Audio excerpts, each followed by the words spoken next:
में। हाँ, अभी गाली गलौज कहीं होने लग जाए ना तो माताएं पुरुष लोग खूब भीड़ लगा लेंगे, है नहीं? कौन बोल रहा है? गलत सुनने को लोग खूब घर में से काम छोड़ छोड़ के निकल जाते हैं, लेकिन भजन करने को काम छोड़कर हाँ कहेंगे काम कर ले तब भजन करेंगे। अब पड़ोसन गाली देने लगे तो रोटी भी अगर महिला कोई बना रही होगी कहीं बाद में बनाऊंगी, पहले सुन लूं, कहीं मुंह को गाली देने की जरूरत पड़ जाए तो मैं भी याद कर लूंगी। हाँ, तो इसलिए ये भजन का मार्ग है, ये शिष्य गुरु का हो गया है, इससे हमें कोई इन इंद्रियों से गलत प्रयोग नहीं करेंगे। क्यों? सही बात है नहीं? इसलिए कबीर साहब के शिष्य दरिया जी कह रहे हैं, ना शीश काट लो मारो, जन दरिया दास पुकारो, चरणन को चाकर थारो। मैं तो आज से आपके चरणों का नौकर हो गया। हाँ, ये देखो उधर से हम आते हैं गली गली से, अनोखे का तो थोड़ा आउटसाइड में है घर, और भीमसेन का तो एक बिल्कुल रोड पे ही है। जब देखते हैं तो दुकान में से सट से निकल आते, अरे गुरु जी आ गए, और ऐसे पाँव दबाने लगते हैं, ऐसे ऐसे ऐसे दबाते हैं। अरे मैं कहता हूँ देखो तो रास्ते में ही पाँव छूने लगे। हाँ, ये लाज शर्म गुरु थाने, गुरु किसी भी जगह मिल जाए कभी शर्म नहीं करनी चाहिए, उसी जगह मिल जाए तुरंत चरण छूना चाहिए। इधर उधर ना देखे, कोई देख तो ना रहो ये बाबा जी आ रहे हैं तो हम छू ले, पाँव ना छू ले, कोई जाना का इनके काय को छू ले, इन्हें लपक के है। हाँ, ऐसी अगर लाज शर्म रही तो भक्ति कच्ची रह गई। क्या रह गई? कच्ची भक्ति रह गई। भक्ति में शर्म नहीं होती है, भक्ति में शर्म नहीं होती। भक्ति तो बहुत बड़ी पवित्र पाक होती है, इसलिए मजबूत होकर के भक्ति करना चाहिए। एक आप लोगों को थोड़ा उदाहरण देकर बता रहे हैं कि भक्ति कितनी मजबूत होती है, और एक लाज शर्म उसमें भक्ति में नहीं होती है। एक विदुर राजा थे, विदुर राजा थे, बैठ जाओ ठीक ठाक से, देख लो थे। कौन से भक्त थे? कृष्ण उनके गुरु थे। वे जब तक कृष्ण जी का सवेरे में दर्शन नहीं कर लेते थे तब तक कोई काम शुरू ना करते थे। तो सवेरे में जाना था, नहा धोकर कृष्ण जी के दर्शन करना था, उसके बाद में वो कार्य करते थे। बहुत काल बीत गया, ऐसा दर्शन करते करते नियम बना लिया। एक दिन उनकी विदुरानी कहने लगी, महाराज, हे स्वामी, आप गुरु जी के दर्शन करने रोज जाते हो? हाँ, जाता हूँ। तो जाता हूँ। तो विदुरानी कहने लगी, ये तो बताओ, आप गुरु के दर्शन करने जाते हो तो गुरु तो मेरे भी तो हैं, तो तुम्हारा मन करता है गुरु दर्शन को, तो मेरा भी तो करता होगा। आपने मुझसे पूछा कभी कि तुम गुरु दर्शन करोगी या नहीं करोगी? तो कहा, मैंने भी नहीं पूछा और तूने भी नहीं बताया, आज तूने बताया है तो बता तेरी क्या मर्जी है। तो कहने लगी कि आप जाते हो तो ये मेरी एप्लीकेशन दे देना, मेरे गुरुजी से कह देना कि मेरे घर आकर मुझे दर्शन दे। कहा, तू घर बुला रही है? अरे चल वहीं दर्शन कराएंगे। तेरे घर तो गुरुजी को बैठने की सुविधा भी नहीं है, ये फटी चटैया पे रात को हम दोनों लोग लेट जाते हैं, और घर में तो को आटा चावल की कोई व्यवस्था नहीं है, जंगल का घास ला करके वो साग बना कर खाते हैं। अरे अपनी बड़ी बदनामी होगी, तुझे दर्शन करना है तो मेरे साथ वहीं चल। बोला नहीं, वो तो गुरु हैं, वो तो परमात्मा है, वो तो सबको देख रहे हैं कौन किस स्थिति में है, सबको देख रहे हैं, इसलिए तुम कह देना। परमात्मा तो समदृष्टि होता है, गुरु सबको बराबर दृष्टि से देखता है, तुम ऐसा भेद क्यों कर रहे हैं?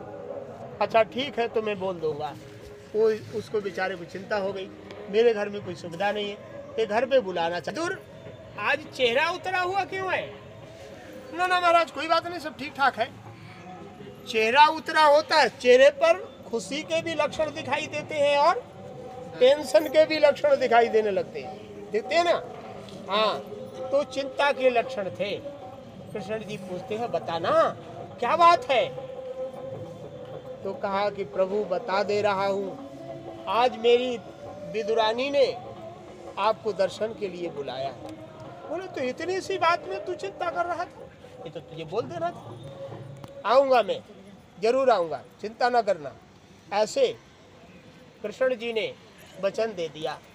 वो विदुर वहां से चले, वहां से दर्शन के लिए करके चलने लगे। तो अच्छे लोगों को जगह जगह लोग ब्रेक लेते हुए चलते हैं। अरे रुको ना, जैसे हमारे सीताराम है, सीताराम तो अगर निकल जाए वो तो फ्रैक्चर होगा वो पाँव, नहीं तो जब तक आधे रुद्रपुर में फील्ड ना कर लेंगे तो घर नहीं आवेंगे। और आशा तो जो है यही कहती रहती है, अब आए हो तुम, कहाँ थे? तो कोई नहीं, अभी अभी तो फला जगह थे, फला जगह थे, ऐसे ऐसे। तो जो है अच्छे लोगों को जगह जगह लोग रोकने वाले मिल जाते हैं। तो विदुर को जगह जगह लोग मिलते रहे। तो लेट हो गए घर पहुंचने में। उससे पहले ही कृष्ण जी बाईपास से उसके घर पहुंचे। विदुर नहीं पहुंचे हैं घर पर और कृष्ण जी उसके घर पहुंच गए और कुंडी खटखटाए हैं हल्के से। अरे घर में कोई है? अंदर में आवाज गई। विदुरानी स्नान करने को तैयार थी, 1-2 लोटा पानी ही डाला था उसने, तब तक कुंडी बोल गई। आवाज करती है, कौन है? अंदर से बाहर से आवाज आती है, हम कृष्ण जी हैं। अरे जब उसको कृष्ण का शब्द सुना, अरे मेरे तो गुरु जी आ गए, और ये स्वामी कहाँ रह गए? जल्दी से कुंडी खोला और खोल करके वो 2 लोटा पानी डाले थी, और कुछ भीगी थी कुछ ना भीगी थी, और वैसे ही वो तुरंत कुंडी खोलकर स्नान उसने छोड़ दिया। अब जल्दी से हाथ जोड़ती है, प्रभु अरे आप तो बताओ इतनी जल्दी मेरी एप्लीकेशन स्वीकार कर लिया, और वो तो आए ही नहीं है स्वामी, अभी कहाँ रुक गए हैं? जल्दी से, अरे बैठो बैठो, अरे महाराज बैठो। और लाइफ चटैया निकाल कर फटी हुई, तो फटी चटैया ला करके वो बिछाने लग गई। जब बिछाने लगी तो वो कभी इधर खींच देती है, कभी इधर खींच देती है। उधर उसको जल्दी में बिछाना नहीं आ रहा है, बिछाना नहीं आ रहा है, क्यों? खुशित नहीं है। हाँ हाँ, अब कृष्ण जी वो देख रहे हैं कि देखो कितना प्रेम है इसको, एक चटैया बिछाने में भी इसको बिछा नहीं पा रही है। तो उन्होंने लपक कर एक पाँव एक कोन पे रख दिया कृष्ण जी ने, और दूसरा पाँव दूसरे कोने पे रख दिया, और फिर उसने और दूसरे साइड से ठीक कर दिया। बैठ गए कृष्ण जी। आए तो अभी आए नहीं, क्या करूं, क्या खिलाऊं स्वामी? अब प्रभु आ गए हैं। उसने आंगन में केला थे, केला पर पौधे पर केला आए थे, तो वो नजर गई उसकी, अरे ये केला ही पक गए होते तो मैं अपने गुरु को खिला देती। अरे कुदरत ऐसी हुई कि वो ऊपर में 4 केला पक गए। हाँ, 4 केला पक गए। जल्दी गई, अरे प्रभु हाँ अब ये तो केला पक गए। जल्दी से गई, तोड़कर 4 केला ले आई पेड़ से। अरे आज तो मेरे बड़े भाग हैं, आपकी कृपा से तो केले ही पक गए। ये भक्ति का क्लास है। हाँ, आई जल्दी से बैठ गई पास में ही, और ऐसे ऐसे हटाने लगी छिलका, और छिलका हटाकर वो बीच वाला हिस्सा फेंक दिया, और छिकला खिला रही है। कह रही है प्रभु और कुछ नहीं है, बस केला ही है मेरे आंगन में। और वो छिकला पकड़ लिया, और छिकला पकड़ करके प्रभु खूब खा रहे हैं। हाँ, कृष्ण जी खा रहे हैं, खा गए। दूसरा फिर हटाया छिकला, और छिकला हटाया और फिर से फेंक दिया, और कहा प्रभु और कुछ नहीं है, आप ये खा लीजिए। उन्होंने वो भी खा लिया, और तीसरा फिर हटाया, वो भी खा लिया, और चौथा हटाने जा रही थी, तब तक विदुर जी आ गए। कौन आ गए? विदुर जी आ गए, और हटा करके वो देख रहे हैं। विदुर जी गेट के अंदर आए, देख रहे हैं, अरे खिला तो रही है कुछ, अरे ये तो बड़ी अच्छी है, देखो हम नहीं आ पाए तो तक महाराज आगे खिला रही है। लेकिन उसी समय में वो हटा रही है, और देख रहे हैं हटा रही है, तो उसी समय में देखते देखते वो फेंक दिया, और प्रभु को उन्हीं के ही सामने वो लास्ट वाला केला का छिकला दे रही है। कह रही है प्रभु छिकला, एक केला है प्रभु खा लीजिए। अब उसने जाना हाय जी तो छिकला खिला रही और उधर साइड में देखा तो ये तो बीच वाला तो संभाल पड़ा है।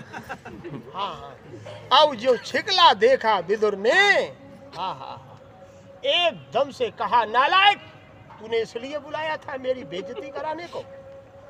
ये तूने तो ये सब ये केला तो इधर फेंक दिया, छिकला खिलाए हैं। अब उसका भक्ति का प्रेम का तार टूटा। हाय प्रभु ये तो बड़ी भूल हो गई, मैं तो यही नहीं समझ पाई कि आपको छिकला खिला रही हो या केला खिला रही हो। बड़ी गलती हो गई, पाँव में लौट गई। प्रभु आज मेरा दिमाग कैसे हो गया कि आपको तो मैं कैसे बताओ, मुझे कैसे माफ करोगे? अब ऐसे बेचारी दुखी हो गई, होनी चाहिए नहीं, दुखी हो गई। ऐसा प्रेम भक्ति में उसने छिकला खिलाया। विदुर नाराज हो रहे हैं कि तुमने ऐसा किया क्यों? वो भी दुखी हो रही है। बहुत देर सांत्वना दिलाई कि कोई बात नहीं है, तूने छिकला खिलाए, मुझे भी पता नहीं मैंने छिकला खाए हैं या केला खाए हैं। मैंने तो जो तूने खिलाया वो तो प्रसाद खाया, मुझे नहीं पता तूने क्या खिलाया। वो तो खिलाया वो तो अमृत लग रहा था। ऐसे तो बहुत, क्योंकि विद्वानों के पास